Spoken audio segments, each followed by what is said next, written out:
exactly why I started my illustrations. It's because it came easy and natural to me. I remember how complicated it used to be to paint. I used to paint in large formats. I needed the mask, I needed the turpentine, I needed the studio all set up, I needed the music. It was all fuzz. But with my illustrations, it was just easy. I could be in the car and a moment of inspiration came, and when the red light came, I dug down in my moleskine, or if I was at a friend's house, I could just rip out an old magazine and scribble away. Or even if I was at a restaurant, I could just grab a napkin and put the idea down, and I could just start that creative process.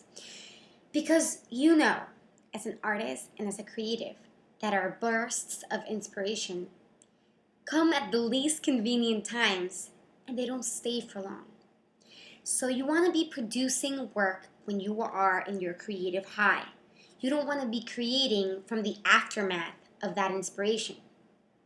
Let me explain what that means. That means that you get the burst of inspiration, you're in the shower, you're putting the shampoo, by the time you get to your studio and you clean it up all up and you take out your materials, probably some of that momentum faded away. And so will your execution be less than optimal. So you want to create and you want to set up a workflow and a work system and a work rhythm that allows you to make the most out of your inspired moments. Because like I said before, your inspiration explosions don't come frequently and they don't stay for a really long time. So when they come, make the best out of them. Now, with that same idea in mind, I want you to think about what a creative drought means. We often see a writer's block or an artist's block or the panic of seeing a white canvas as the devil of the creative world. But in reality, it's actually a very natural state. Embrace that silence. Embrace those moments of pause, because those are a preparation for the genius that will come later. So when you don't have anything interesting to say, when you don't have anything interesting to produce, when creativity is just not there, don't try to force it, because you can tell when you are just making crap out, and your audience can tell when you're just blah, blah, blah for the sake of blah, blah, blah.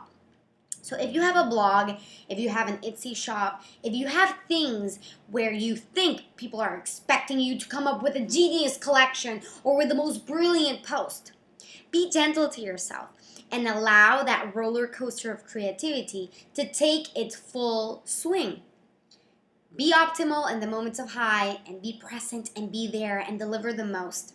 But when you are in that creative low, in those creative pauses, in those creative silence, stay there too.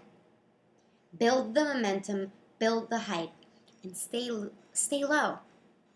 And come to the rise when you're ready to say something. When you're ready to say something. That's all for today. I felt like saying that because this video was actually really hard for me to make. I had nothing to say and it was Friday. And I said, I have to be in my vlog on Friday because I promised. But sometimes, if you don't have anything to say, I'm sure your audience will appreciate your honesty.